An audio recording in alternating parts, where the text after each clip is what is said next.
La notion de smart city, c'est une notion en fait qu'on peut rattacher à plusieurs contextes. En fait, l'idée commence à émerger dans les années 80-90 dans le monde des entreprises de la tech, de la haute technologie, qui, faut dire les choses simplement, hein, il y a un problème dans les années 90 puisqu'une grosse partie des populations commence à être équipée massivement en ordinateurs personnels et les entreprises du secteur cherchent de nouveaux marchés, de nouveaux débouchés pour trouver des clients, proposer des services et vendre leur outillage.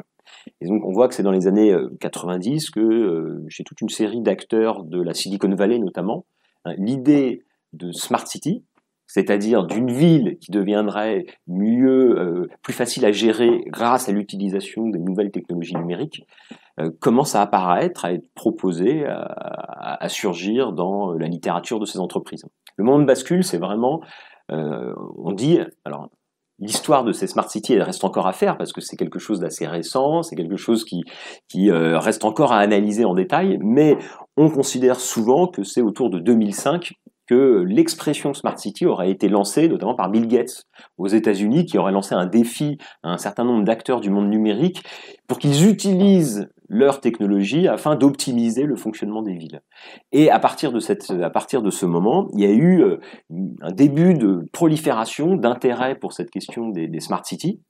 Et autour des années 2010, on a vu surgir toute une série d'acteurs dans le champ des entreprises privées comme dans le champ des pouvoirs publics, qui ont commencé à s'intéresser à cette question des smart cities. Donc ça vient clairement des États-Unis, hein, dans un premier temps, des entreprises de la Silicon Valley, et évidemment, faut rajouter un autre contexte, c'est que les villes au début du XXIe siècle connaissent une crise majeure et structurelle à l'échelle globale.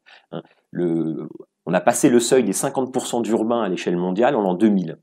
Et au début du XXIe siècle, la ville est apparue comme le lieu massif où se jouent toutes les crises sociales, politiques, écologiques, culturelles. Donc la ville devient un sujet d'inquiétude très important, mais ça c'est évidemment une très vieille histoire, hein, depuis le XVIIIe siècle, depuis les débuts de la croissance urbaine, la ville est le lieu où il y a le pouvoir économique, le pouvoir politique, le pouvoir culturel, et qui suscite tout l'intérêt des pouvoirs publics. Et à cet égard, évidemment, cette invention de la Smart City s'inscrit dans cette continuité.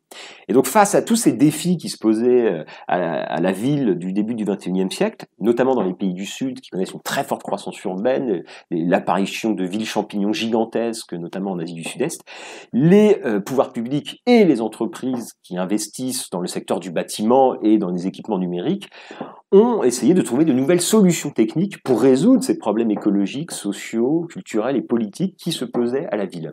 Et en fait, la Smart City, c'est la rencontre de ce contexte de crise de l'urbain et de l'apparition de nouveaux géants du monde numérique qui vont proposer leurs solutions pour résoudre cette crise de l'urbain. Et la conséquence, c'est que donc en 2010, les choses sont à peu près en place.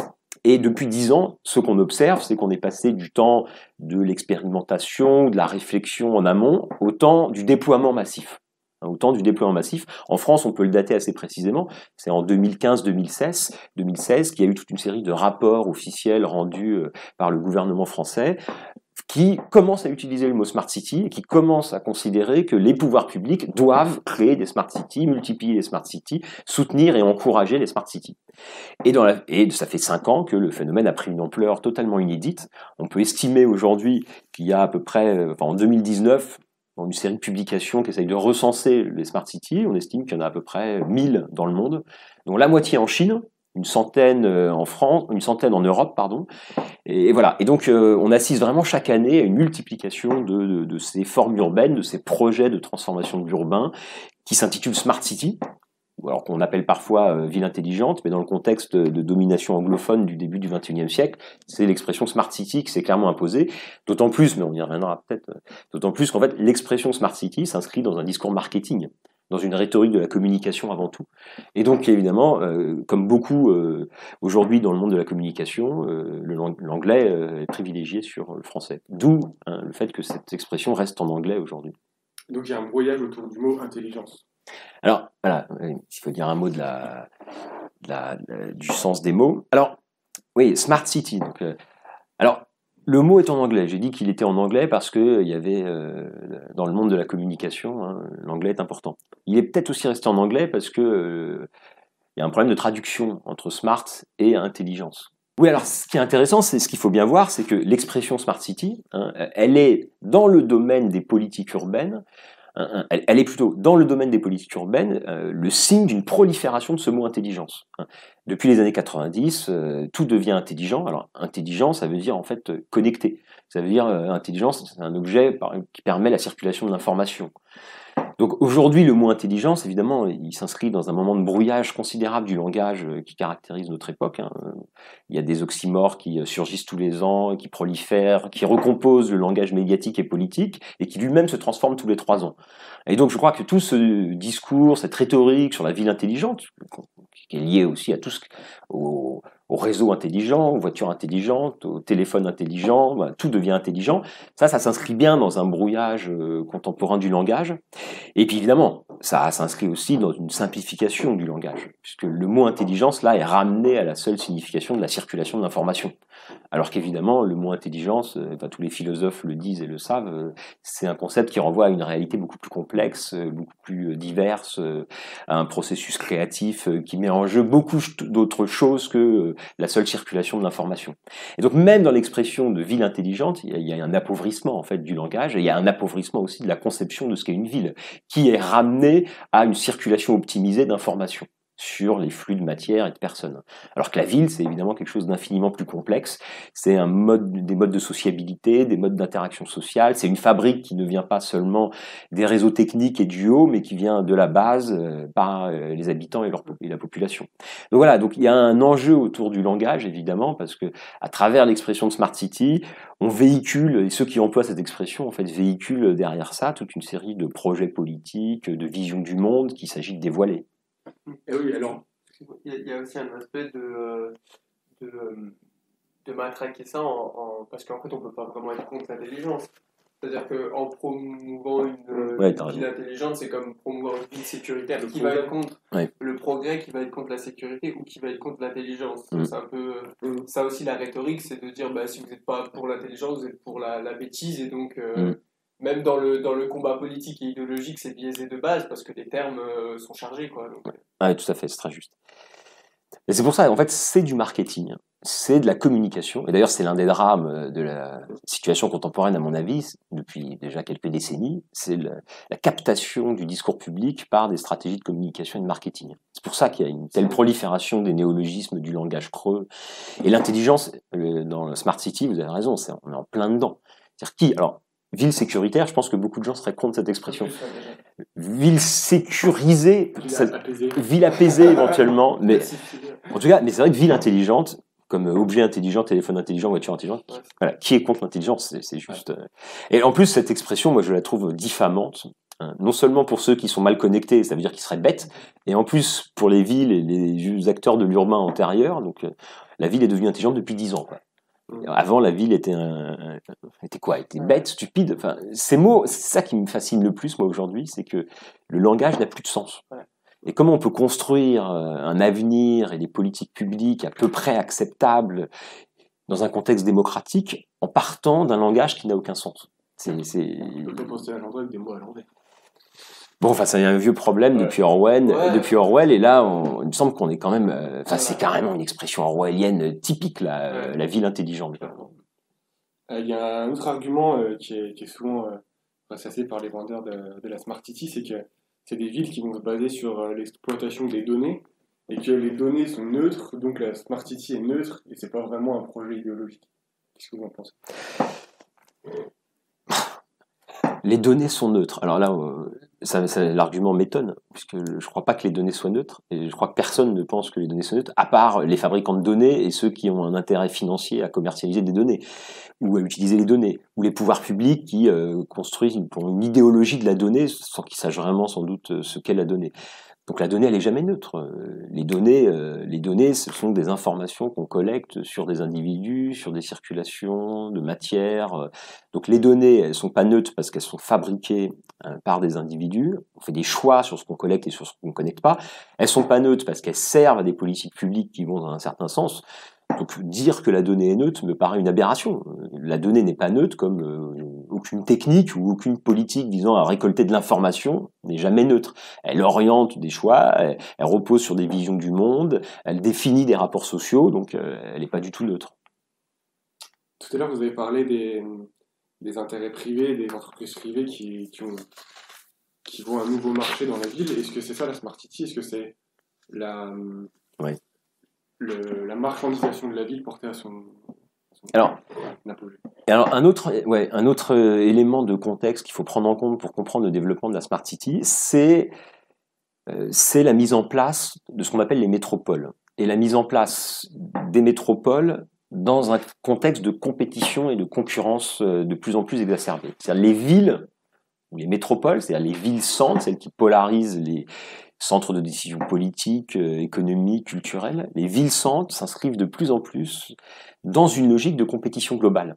Elles visent plus à interagir avec leur territoire et leur environnement immédiat, elles interagissent avec d'autres villes dans le monde, sur des continents. Donc ce qu'on observe, c'est que les métropoles sont de plus en plus connectées par des aéroports, des lignes de transport à grande vitesse, et donc s'inscrivent dans un rapport de plus en plus détaché à l'égard de leur territoire et dans un espace-temps qui leur est propre. Et elles-mêmes s'inscrivent de plus en plus dans des logiques de concurrence. C'est-à-dire que les métropoles sont en concurrence. Et donc elles sont en concurrence pour capter les financements européens, elles sont en concurrence pour faire venir des habitants, elles sont en concurrence pour faire venir des étudiants, des écoles de commerce, elles sont en concurrence pour tout sur un territoire.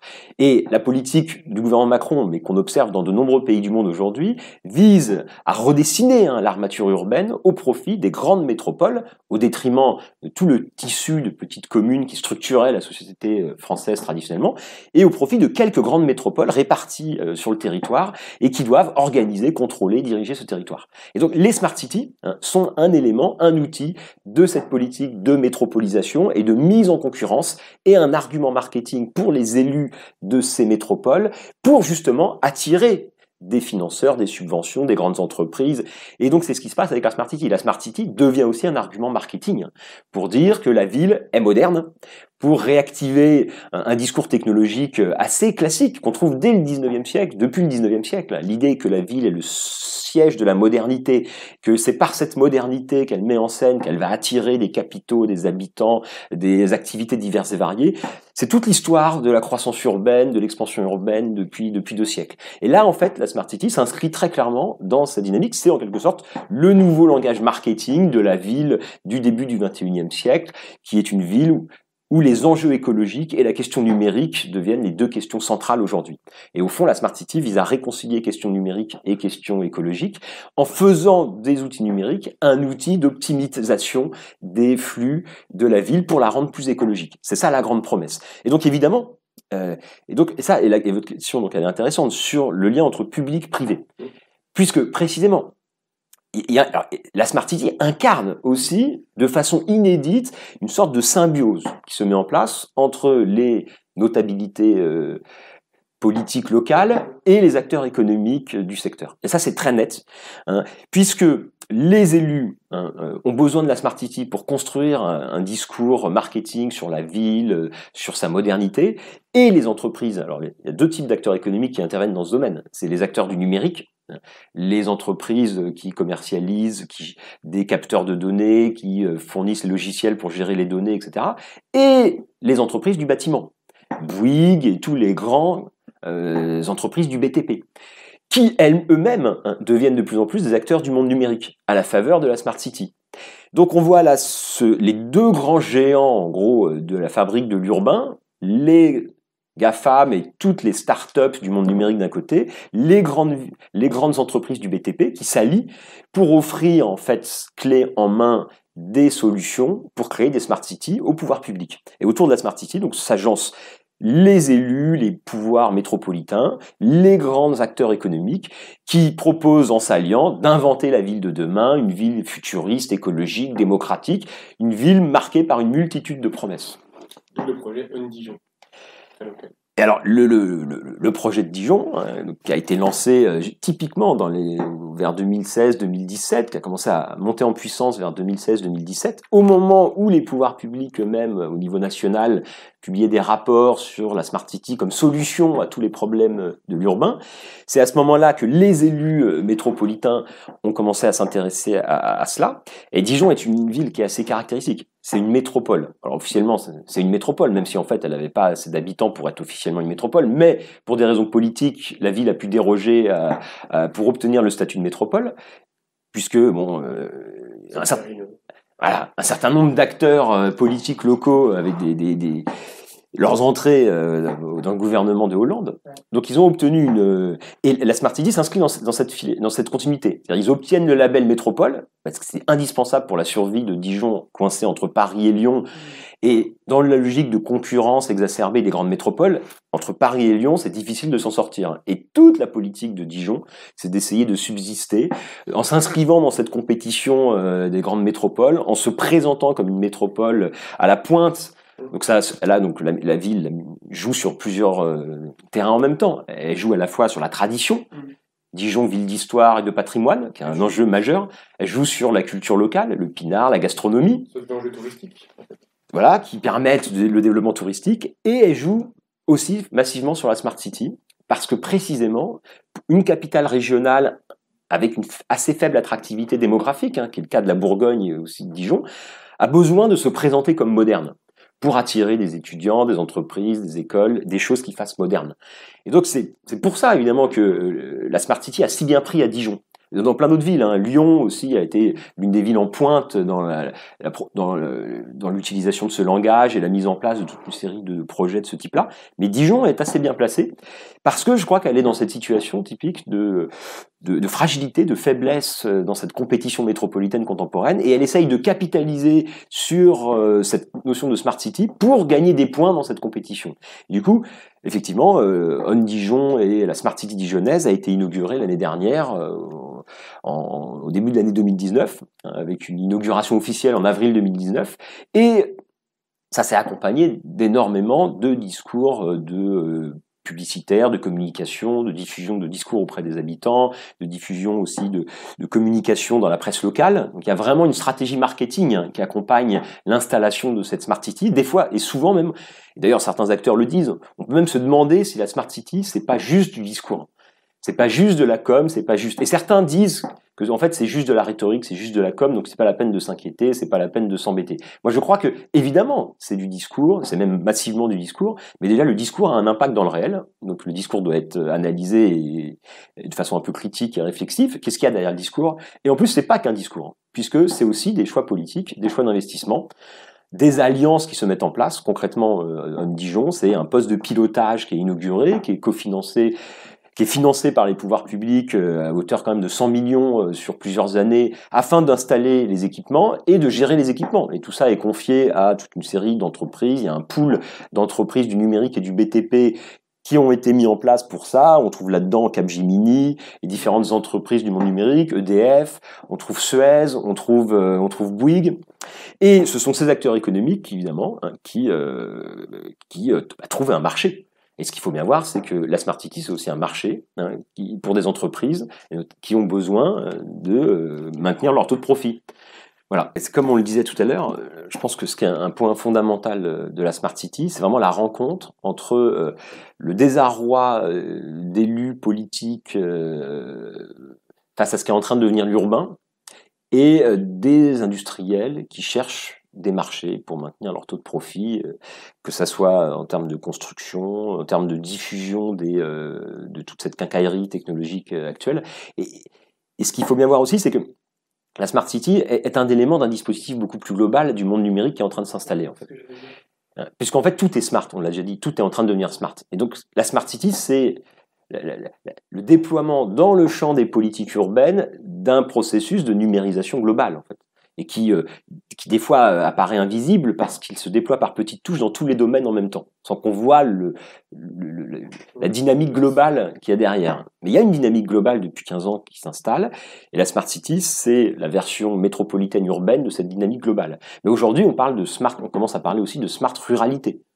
Il y a toute une série de projets dans les campagnes, puisqu'il n'y a pas de raison que le Smart City, s'il y a une Smart City, qu'il n'y ait pas de smart ruralité. Et donc, Donc, bon, on ne sait pas encore trop ce que ça veut dire, mais il y a des rapports qui sortent sur la nécessité de développer la smart ruralité, puisqu'évidemment, les élus des communes rurales ont dit « mais c'est quoi ce baratin sur les smart cities ?» Et nous, on va pas rester à l'écart du processus. Donc, pour compenser, pour dire la smart city ne va pas renforcer les inégalités et le fossé entre ville et campagne, on va créer aussi une smart ruralité. Donc avec des réseaux, avec le haut débit, et ça s'inscrit aussi dans une politique de disparition du service public. C'est ce qu'on appelle la smart ruralité, ça va être installer des écrans pour remplacer là où il y avait des postes, des trésors publics, des services publics. Et c'est ce qu'a annoncé Macron à la suite des Gilets jaunes. C'est-à-dire, il a annoncé qu'il allait redéployer les services publics dans les campagnes. En fait, il redéploie pas les services publics. Il fait disparaître les services publics en les remplaçant par des systèmes numériques de communication et d'échange à distance. Et qui permet en plus d'employer des gens sous-qualifiés qui seront des accompagnateurs pour que les gens aillent sur les écrans pour faire toutes leurs démarches administratives. Bon, là, on s'étend, on s'écarte. Mais en fait, tout devient smart.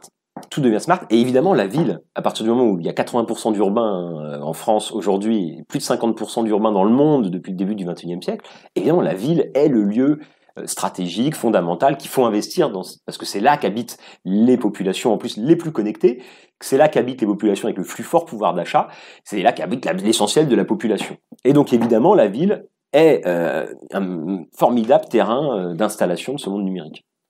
Alors, si on part un peu sur des exemples les plus... sur les dérives les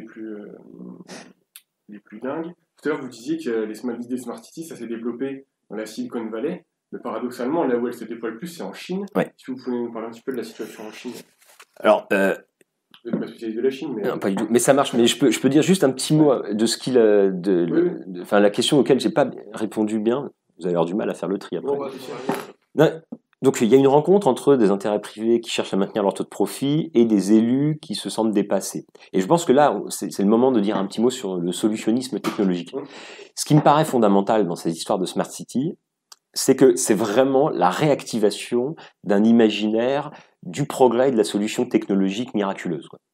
Ce qu'on observe au début du XXIe siècle, comme on l'a dit, c'est une crise sociale, une crise politique et une crise écologique massive et qui se joue particulièrement dans le domaine de l'urbain. Les pollutions atmosphériques, elles sont particulièrement sensibles dans les villes. La question de la gestion des déchets, elle est particulièrement sensible dans les villes. La question, tous les problèmes sont des problèmes urbains. Or, les élus sont complètement démunis pour agir sur ces problèmes. Et donc, quand les élus sont démunis, ça fait un petit moment que ça dure, quand les élus sont démunis, ils s'en remettent, comme ça, à des solutions technologiques miraculeuses que leur proposent des acteurs privés, des ingénieurs, qui, eux, ont besoin de faire du profit.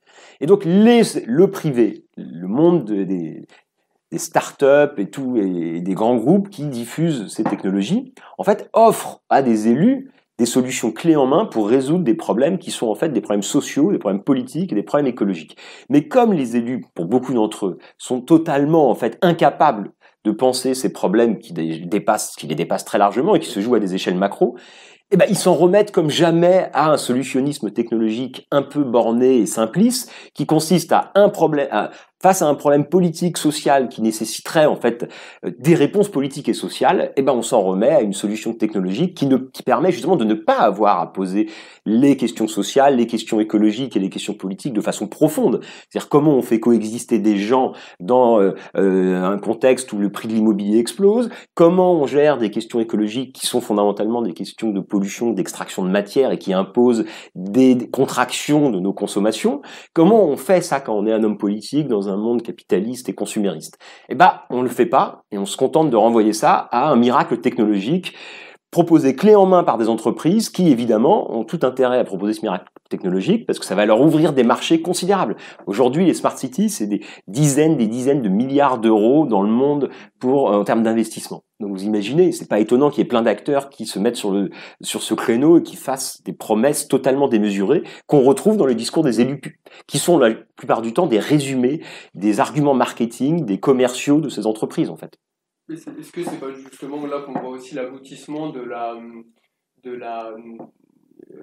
l'écrasement des intermédiaires justement entre l'économique et le politique, parce qu'avant on avait les hommes politiques, on va dire locaux, qui étaient un peu entre le marteau et l'enclume pour gérer ça, Est-ce que c'est pas l'ultime étape justement d'un effacement de leur rôle, ou finalement un peu comme à l'Assemblée nationale, parfois on a des projets de loi qui sont directement rédigés par les lobbies. Aujourd'hui, dans la politique locale, on a des propositions qui viennent directement du pôle économique et qui sont pratiquement appliquées telles quelles, sans qu'il y ait de réelle réflexion et de réelle assise démocratique, c'est-à-dire demander, intégrer les gens à la décision politique. Est-ce que c'est pas justement aussi ça, là où il y a encore, c'est même plus une confusion, c'est presque entre le public et le privé, c'est presque un amalgame entre les deux qui fait que les intermédiaires politiques subissent leur impuissance en fait, et du coup, comme vous dites, utilisent le solutionnisme technologique comme un vernis pour finalement cacher leur incapacité à faire quoi que ce soit de profond, quoi. Je pourrais pas vraiment le démontrer, mais ouais, je pense que je suis assez d'accord. Ce qu'on observe avec le phénomène de métropolisation, de gigantisme croissant, et autour de ces politiques d'infrastructures urbaines polarisées par ce monde numérique, oui, je pense qu'on peut dire ça. C'est qu'il y a un brouillage croissant, mais c'est vrai, on l'observe aussi à l'échelle nationale, qui est lié à la mondialisation, au renforcement depuis 20-30 ans des grands acteurs économiques qui sont devenus en fait des puissances en soi, capables de négocier avec les États, donc avec des pouvoirs métropolitains, vous imaginez, et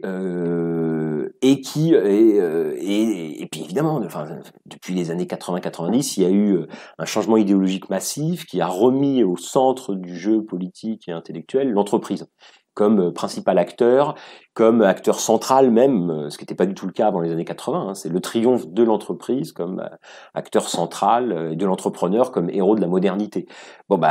Ce qu'on observe avec le monde numérique, c'est ça. C'est le triomphe de la figure de l'entrepreneur, c'est le triomphe d'un certain nombre de grandes multinationales qui acquièrent un pouvoir aujourd'hui totalement démesuré, et notamment en matière de surveillance et de gestion des données.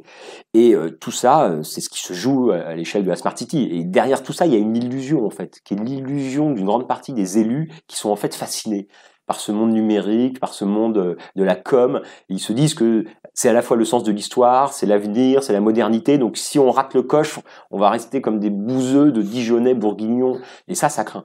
Donc pour s'imposer ça faut pas le garder. Hein. Pour s'imposer dans la compétition métropolitaine, il faut évidemment choper les dernières nouveautés qui font chic et brillant.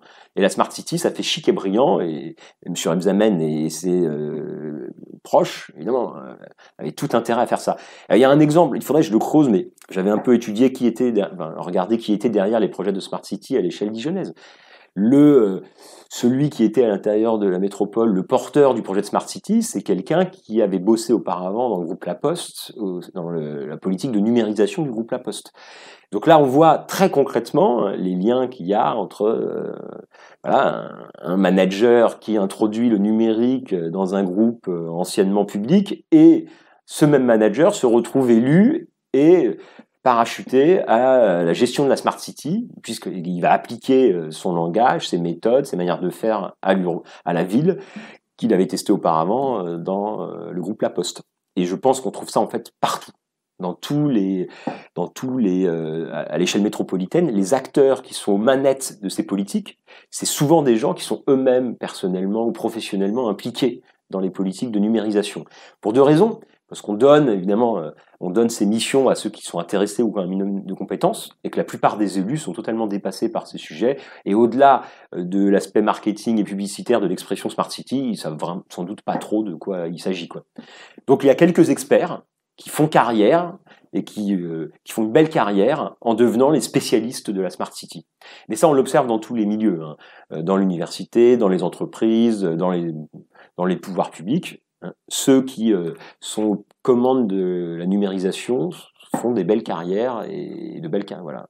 C'est aussi le passage aussi que vous dites, qu'on retrouve aussi chez les hauts fonctionnaires de plus en plus, entre le public et le privé, et, tout à fait. Et la confusion. C'est pour ça on le voit à plein de niveaux, à plein d'échelles, avec plein d'exemples, hein, cette confusion entre le public et le privé, dont la figure du président actuel est en elle-même l'incarnation suprême. C'est-à-dire qu'il y a encore quelques décennies, ça aurait été inenvisageable. Qu'il y ait un transfert aussi rapide du privé vers le public, et que ça aboutisse à un président de la République. Donc aujourd'hui, c'est devenu la norme. Le pantouflage des hauts fonctionnaires est devenu quelque chose de plus que légitime, un élément central dans leur carrière. Donc Et la Smart City, effectivement, c'est une sorte de, c'est ce système-là à l'échelle locale, métropolitain. Alors, on revient à ta question. Donc c'était on rentre un peu plus dans quelques détails. Alors, sur la Chine. Alors ce qui est fascinant, effectivement, dans les statistiques. Bon, encore une fois, c'est compliqué parce que les choses évoluent tellement vite, les recensements sont tellement compliqués. Il n'y a pas de recensement. Ce qu'il faut bien voir, c'est que depuis 2010, il existe. Alors, il faut pas que je m'embrouille, là, il faut que je réponde de façon organisée. Parce que je voulais répondre à une autre question dans l'histoire de comment ça s'est imposé. Il y a une étape que j'ai oubliée, c'est la création en 2010 du forum annuel sur les Smart Cities, de la conférence globale sur les Smart Cities, qui est organisée depuis 2010 chaque année dans une ville différente et qui réunit en fait tous les acteurs mondiaux des Smart Cities. Donc là, on a un lieu en fait où les politiques, les scientifiques, ingénieurs du numérique et les entreprises du secteur se rencontrent chaque année pour voir quelles sont les nouveautés techniques, pour voir les réalisations diverses et variées. Donc on voit se structurer un monde professionnel, une communauté de spécialistes de la Smart City avec des alliances très précises entre acteurs privés, acteurs publics, scientifiques, où tout ça se met ensemble, non pas pour interroger ce qu'est la Smart City, mais pour accompagner son développement, encourager son développement et accélérer son développement. Pour les élus, bon, c'est une solution à tous les problèmes. Pour les entreprises, c'est des manières de faire du profit. Et pour les scientifiques, c'est une manière de trouver des budgets pour développer leurs recherches, évidemment. Bon, donc là, on a ça. Alors aujourd'hui, donc on sait que c'est un mouvement qui se développe très rapidement. Comme je le disais, on estime qu'il y a à peu près 1000 métropoles, grandes villes étiquetées comme Smart City, c'est-à-dire ayant mis en place des systèmes de collecte de données pour gérer les flux de population, d'informations et de matière dans l'espace urbain. Et ce qui est évidemment très intéressant, c'est que, comme on disait, à l'origine, l'idée, le projet vient d'Amérique du Nord, etc. Mais en fait, aujourd'hui, le phénomène est essentiellement asiatique. La moitié de ces 1000 Smart Cities en 2019 étaient en Chine. Il y en a une centaine d'autres qui sont en Inde. Donc si on fait la liste de toutes les Smart Cities étiquetées comme telles, il y a la Corée du Sud aussi qui est assez dynamique dans ce domaine-là. Si on fait la liste de toutes les Smart Cities d'Asie du Sud-Est, c'est 3/4 des Smart Cities dans le monde. Alors évidemment, ça pose la question de pourquoi, comment, qu'est-ce que ça nous dit. Il y aurait sans doute des différences dans les Smart Cities entre l'Amérique du Nord, les 3 grands pôles, c'est l'Amérique du Nord, l'Europe de l'Ouest et l'Asie. Et il y a sans doute de fortes différences entre ces Smart Cities. Ça serait sans doute intéressant de creuser, de voir s'il y a un style nord-américain, un style européen. Le style européen, qui est revendiqué par les élus et par les spécialistes de domaine, c'est que la Smart City européenne, ça sera une Smart City éthique. Puisque en Europe, ils mettent en place des comités d'éthique. Ils mettent en place des groupes d'experts qui vont être chargés d'accompagner le processus en mettant en place des protections juridiques. C'est le cas à Dijon où les juristes de l'université se sont mis sur le marché de la Smart City pour précisément accompagner le processus de normes éthiques. Éthique et écologique. Éthique, alors pour les juristes, l'écologie c'est pas très important. Sur le RGPD, là c'est surtout sur la question de la surveillance des données, de l'utilisation des données qui vont être collectées, de mettre en place toute une série de mesures pour s'assurer du caractère éthique. Donc la Chine, alors l'Asie, il y a sans doute des smart cities asiatiques qui sont assez différentes. Alors sans doute plus au niveau de la rhétorique que de la réalité de ce que ça implique, mais l'Asie. Alors pourquoi l'Asie? Pourquoi ces smart cities se développent aussi rapidement en Chine? Ça paraît assez évident. Il y a 3 raisons au moins principales. C'est que la croissance urbaine chinoise du début du XXIe siècle est juste incroyable. Voilà, je n'ai pas les stats précises en tête, mais on a vu fleurir des villes de millions d'habitants en seulement quelques années, quoi. Aujourd'hui, le taux d'urbanisation connaît une très forte croissance. L'exode rural devient massif en Chine, avec des villes champignons de dizaines de millions d'habitants qui s'installent un peu partout à l'intérieur de la Chine. Et donc, il y a un vrai problème de construction urbaine et de gestion urbaine de ces flux de matière et de population, à une époque par ailleurs où les villes chinoises sont massivement en crise sociale, en crise écologique. Les infrastructures ne suivent pas la croissance urbaine, donc il y a des problèmes de gestion des déchets et de pollution massive. Les smogs urbains atteignent des situations totalement astronomiques et catastrophiques en Chine. Donc, ce qui se joue à l'échelle globale est exacerbé dans le contexte chinois. Bon, donc, c'est pas étonnant que dans ce contexte de croissance et de crise massive de l'urbain, la Smart City et les solutions technologiques pour résoudre ces problèmes aient assez rapidement retenu l'intérêt du gouvernement chinois, d'autant plus que le gouvernement chinois, depuis 10-15 ans, fait son tournant. de la Chine comme atelier du monde dans les secteurs d'activité primaire vers la Chine, avec toute une série de grands géants du numérique chinois qui sont en train d'émerger, vers la Chine comme acteur du numérique et concurrent des États-Unis dans la compétition globale pour la maîtrise du monde numérique. Et donc là, la Smart City devient un formidable terrain d'expérimentation pour les industriels chinois et pour les autorités chinoises sur le déploiement d'un numérique global, voire notamment l'importance de la Chine dans la question de la 5G, et toute la controverse actuelle sur savoir qui va gérer la 5G. Et la 5G, c'est évidemment la 5G, c'est ce qu'il y a derrière, puisque la Smart City, c'est un des éléments de la connexion globalisée à très haut débit de tous nos vies, quoi. Et la Smart City, c'est un élément du déploiement de la 5G, qui accompagne ce déploiement de la 5G, qui n'est pas encore là en France, mais qui va venir.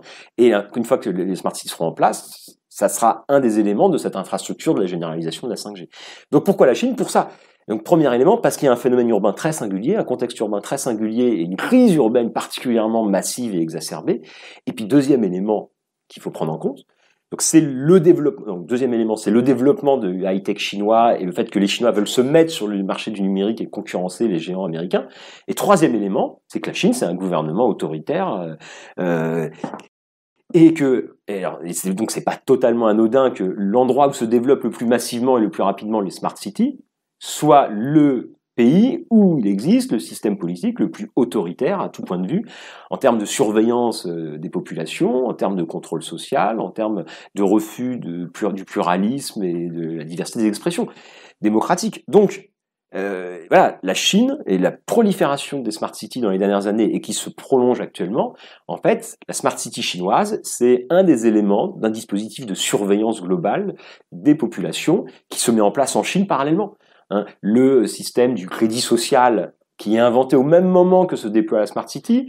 Donc, vous voyez dire, les éléments sont quand même concordants pour dire que le système du crédit social, c'est une politique qui va se déployer à l'échelle nationale, qui a commencé à l'échelle des villes, qui a commencé à l'échelle de quelques villes chinoises qui ont expérimenté ça. Donc, il s'agit en fait de surveiller l'ensemble de la population et de récompenser les individus agissant de façon conforme à ce qu'attend le gouvernement et de pénaliser ceux qui n'agissent pas de façon conforme, grâce à une multitude de capteurs qui permettent de surveiller tous les agissements, tous les faits et gestes de la population.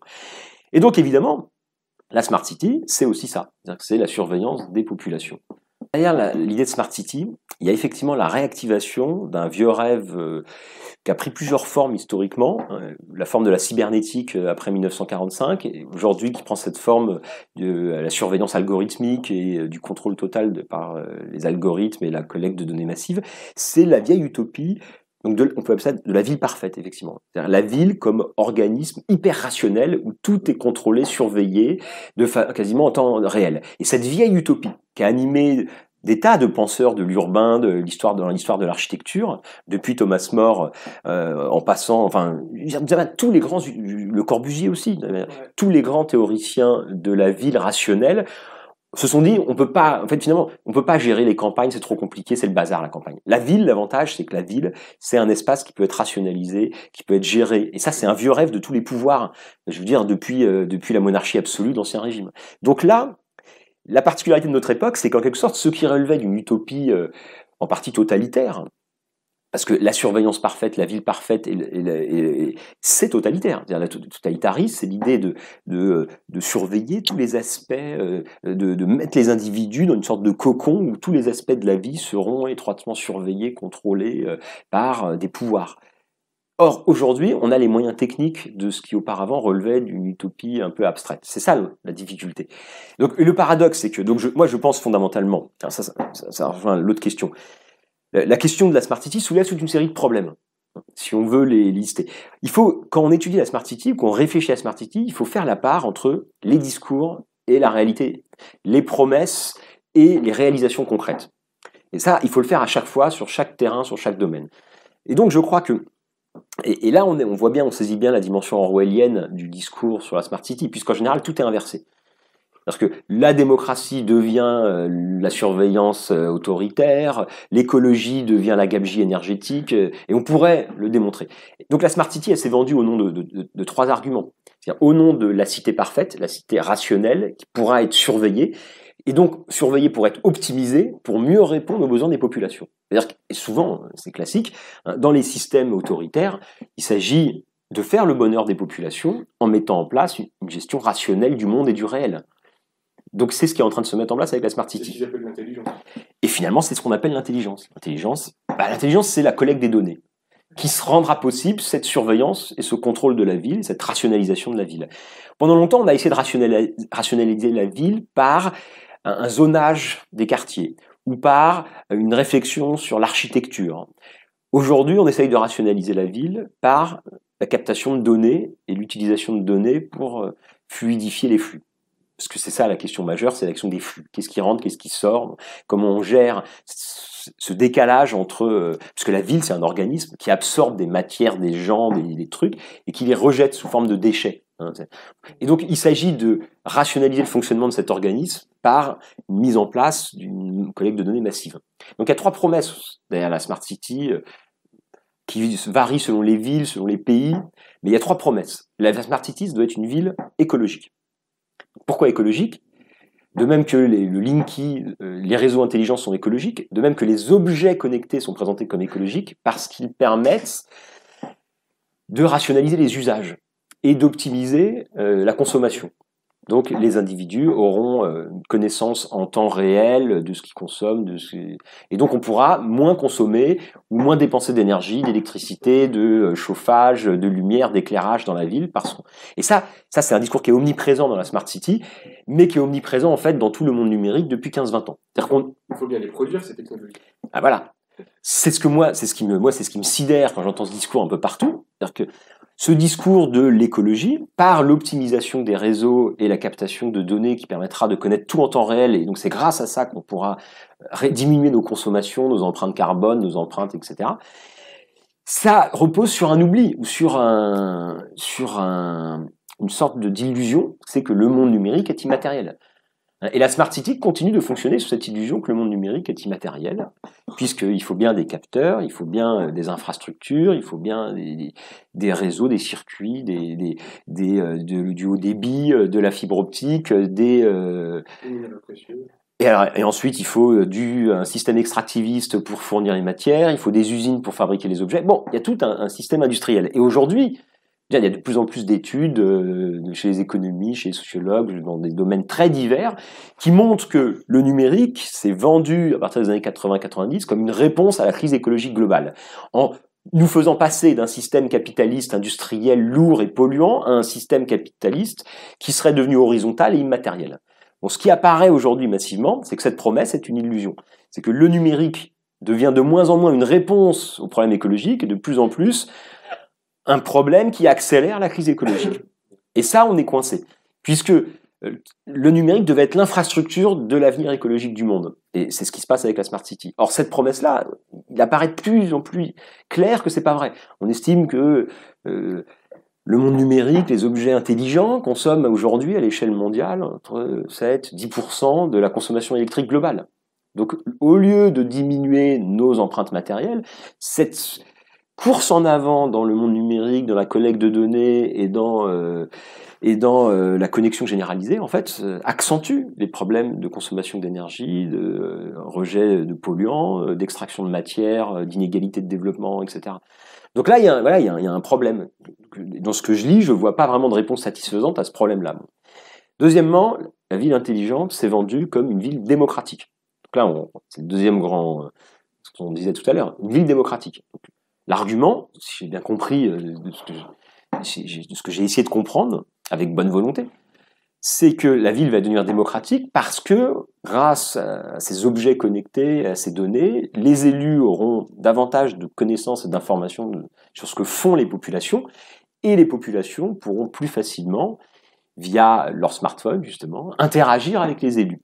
Donc là, c'est tout à fait formidable. C'est-à-dire, on a, dans un moment où il y a une crise démocratique massive, un peu partout, où il y a un renforcement, une concentration croissante des pouvoirs, notamment à l'échelle métropolitaine, aux dépens de formes de démocratie qui existaient à une échelle locale, c'est au moment même où il y a une disparition, une diminution, et une revendication démocratique massive des populations, dont le mouvement des Gilets jaunes a par exemple été une illustration parmi d'autres, que évidemment, on utilise cet argument de la démocratie. Donc la Smart City, c'est une ville qui doit redensifier les liens entre les élus et la population et qui doit permettre de nouvelles occasions démocratiques.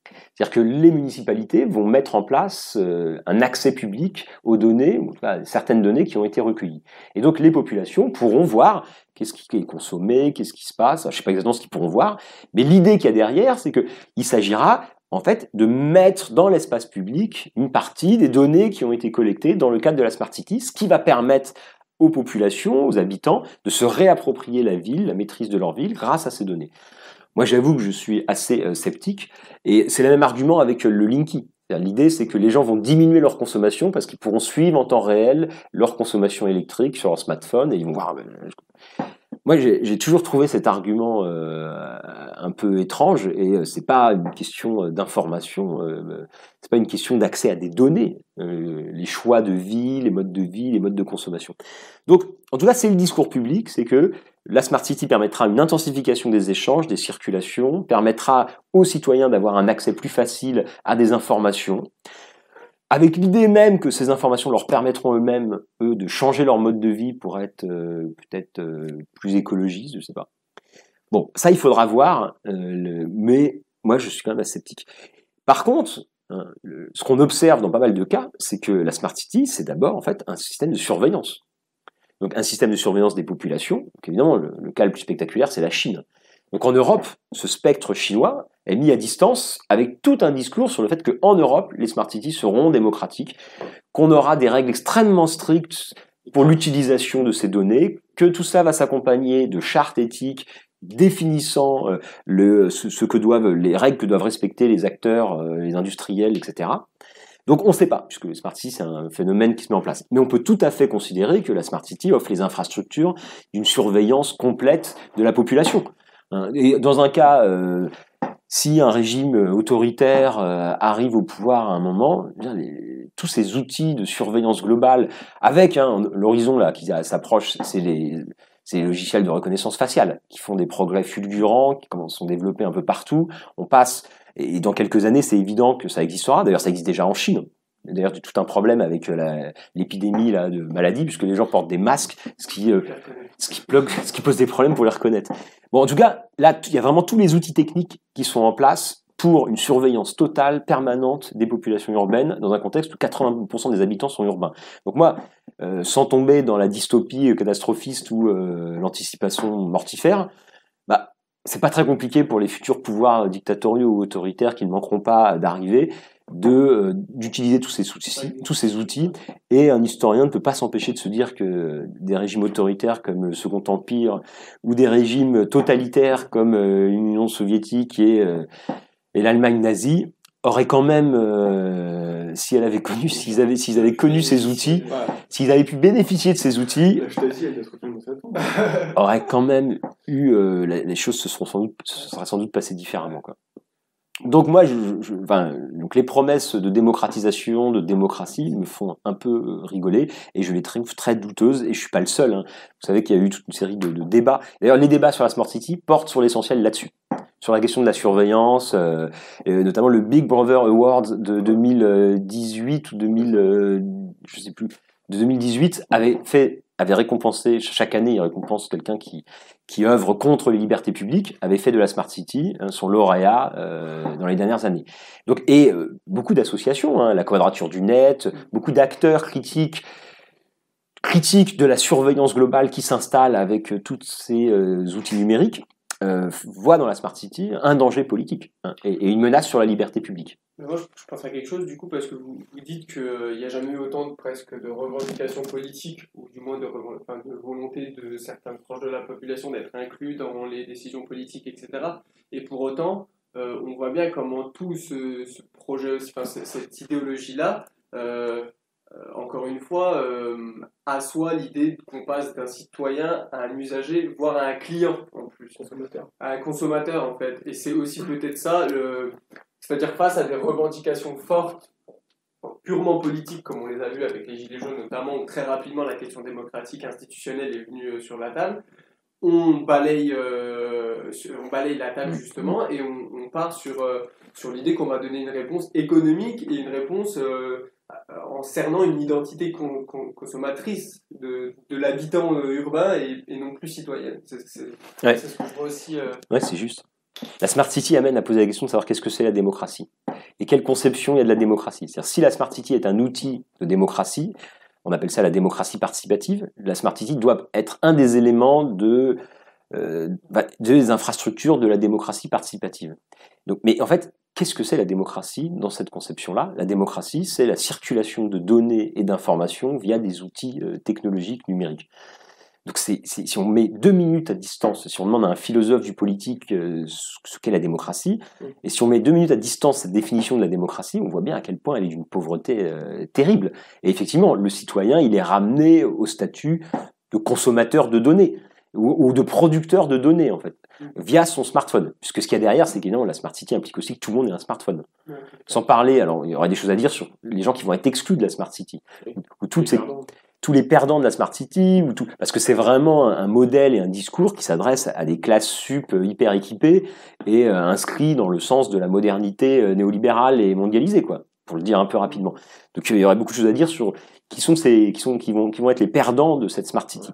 En tout cas, oui, je suis assez d'accord. On pourrait considérer que la démocratie telle qu'elle est diffusée, présentée par ces discours publics sur la démocratie participative rendue possible par la Smart City, c'est vraiment une conception minimale et très pauvre de la démocratie, c'est-à-dire des modes de prise de décision collectifs, quoi.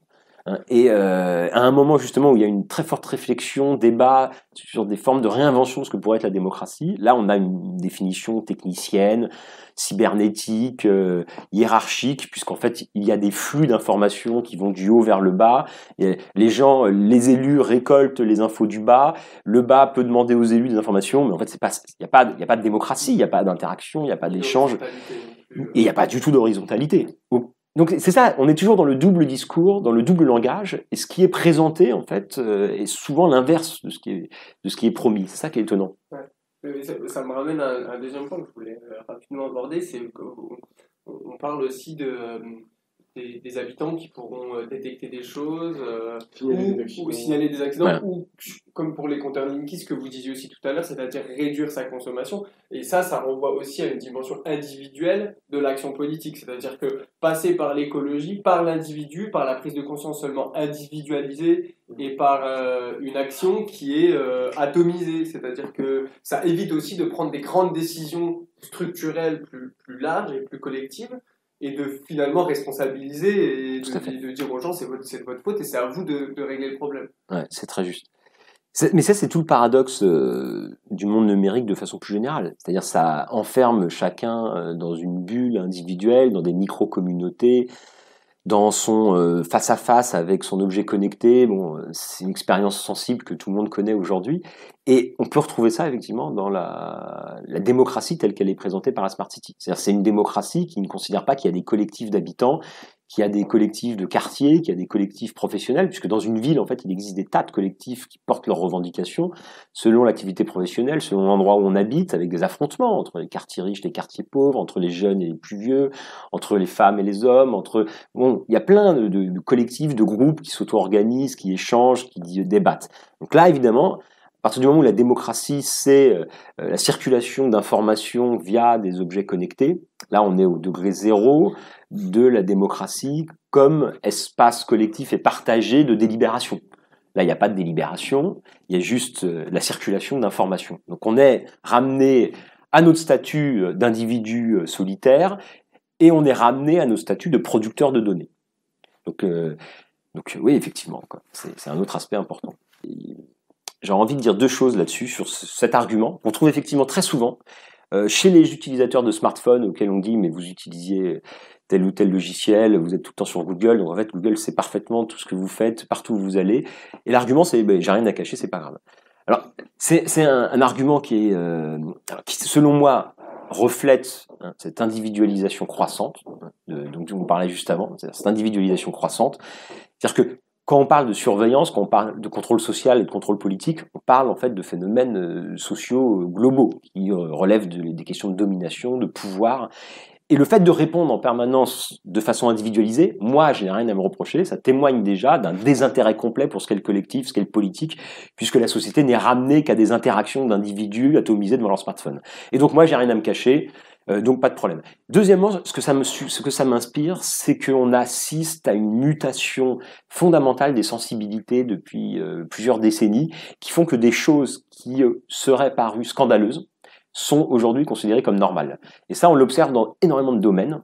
Et c'est une sorte de phénomène historico-psychique qui fait que l'ensemble des références, des normes acceptables sont évidemment toujours construites et évoluent historiquement et socialement.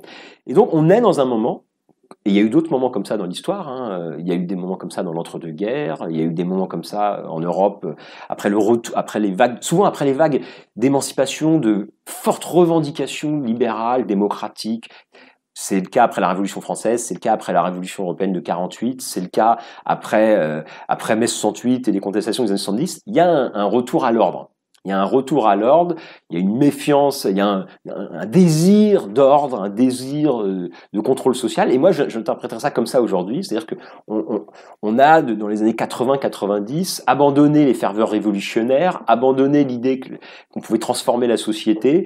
On s'est replié sur la sphère de la consommation et la sphère individuelle, avec la mondialisation, la poursuite de l'industrialisation. Et finalement, c'est le produit de ça. C'est-à-dire qu'aujourd'hui, finalement, on trouve son bonheur et son émancipation dans la consommation, dans les interactions numériques multiples, etc. Et donc, on voit pas de problème. Et la question de la surveillance, c'est-à-dire la question du contrôle et du pouvoir, pour beaucoup d'individus, elle a disparu. Elle a complètement disparu, comme si on était rentré dans une ère de démocratie libérale inéluctable et qu'il n'y avait de toute façon aucun risque que se mettent en place des pouvoirs autoritaires. Et c'est tout le paradoxe. Et c'est le paradoxe, c'est que sans doute, on n'a jamais vu à ce point ressurgir des pouvoirs autoritaires qui pourrait faire un usage parfaitement dangereux et même terrible de ces outils-là. Donc, moi, cette réponse, je l'interprète en fait comme le produit d'une dépolitisation et d'une atomisation d'une grande partie de nos contemporains qui se sont repliés dans la sphère de la consommation individuelle et qui voient plus d'autres formes d'émancipation et de plaisir même possible ailleurs que là-dedans, quoi. Et surtout, un troisième argument, on pourrait dire, c'est l'attachement est devenu si viscéral, si puissant à son smartphone, à son objet et à ses autres objets, que l'idée de le remettre en cause au nom de raisons politiques comme la surveillance terrifie tout le monde. Donc on préfère ne rien dire. Et puis les gens qui ont un discours ont tendance à oublier que peut-être que eux n'ont rien à cacher, mais c'est peut-être pas le cas de leurs voisins. Et on a besoin de zones d'ombre, comme dans 1984, il y a une petite zone d'ombre. On a besoin de Snowden, on a besoin d'Assange, des gens qui, eux, ont besoin de zones d'ombre pour la démocratie. Oui, mais sans doute pour ceux qui te disent « moi j'ai rien à cacher », ils voient pas ça. Il n'y a pas besoin de zone d'ombre. Et derrière, il y a évidemment l'utopie de la transparence complète. Ça pose toute la question. Après, la transparence complète, c'est le système totalitaire. Il y a un voyage entre transparence et honnêteté. C'est un peu ça aussi. Et puis il y a le fait qu'on assiste à une criminalisation massive des mobilisations sociales, à une disqualification des formes de militantisme assez massif aujourd'hui, qui font que beaucoup de gens, même si évidemment dans le contexte actuel, ça peut paraître paradoxal de dire ça, parce qu'il y a une mobilisation massive, mais pour beaucoup de gens, finalement, la démocratie se ramène, et ils se satisferont très bien de la ville intelligente. Ils veulent pas entendre parler de démocratie au sens d'implication, de délibération. Ils veulent que la démocratie soit des choses dont les experts s'occupent. Ils sont là pour ça, ils sont payés pour ça, ils ont qu'à faire leur boulot. Moi, je suis un consommateur, j'ai ma vie à faire, j'ai mon smartphone à m'occuper, j'ai pas envie de m'impliquer dans la démocratie mais il y a des raisons objectives qui expliquent ce désengagement, ce désintéressement. C'est-à-dire que ça a été construit par la mondialisation, par la monopolisation croissante du pouvoir, par une élite technocratique. Donc les gens, ils ont fait le constat qu'ils n'avaient plus rien à faire dans le champ politique, donc ils se sont repliés sur leur consommation et leur plaisir individuel. Donc après, il ne faut pas s'étonner que les gens aient pu voter et fassent plus de politique. C'est ça. On ne peut pas mobiliser des gens qui ont été démobilisés. C'est à ça quand même. Est-ce qu'en somme, les gens se font catatonier? Non, mais c'est là qu'on en est quand même. Ouais, c'est ça. On se plaint, les hommes politiques se plaignent que les gens ne sont plus mobilisés, ils ne vont plus voter aux élections. Mais tout a été fait depuis 30 ans pour qu'ils ne soient plus mobilisés. Quand ils allaient voter, parfois on ne respectait même pas le sujet. Bah voilà. L'objectif ultime de ces deux tendances, à terme, ça sera le vote électronique.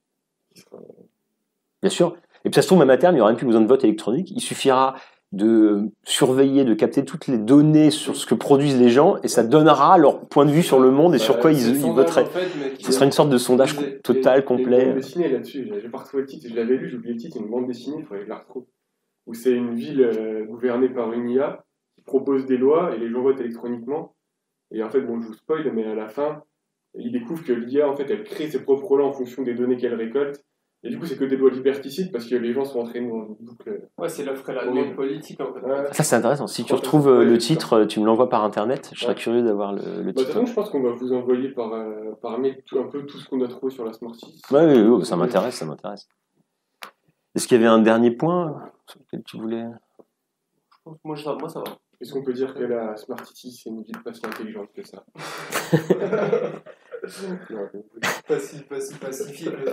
Si l'intelligence, c'est une créativité complexe qui mobilise tous les sens, toutes les sensibilités, je pense que la Smart City, c'est une ville qui revient à une forme de stupidité primaire, quoi. C'est une ville froide, c'est une ville où, justement, au nom d'une démocratie participative, il y a de moins en moins d'interactions. Il y a un centre de pilotage central et des gens équipés de capteurs connectés qui circulent. Et c'est ça, la Smart City. Donc si c'est ça la ville démocratique, la ville écologique, la ville durable, mais il y a beaucoup de gens aujourd'hui qui... il y a beaucoup de gens qui aussi travaillent de façon critique sur ce sujet-là. Hein. Je pense que tu as Guillaume Faburel dans son bouquin qui s'appelle « La métropole barbare », dans lequel il y a un chapitre entier sur la Smart City, et là, il est en train de diriger En fait, c'est dans ce cadre-là que je vais sortir... Il est en train de diriger un dossier de la Fondation d'écologie politique contre les métropoles et contre la métropolisation. Oui.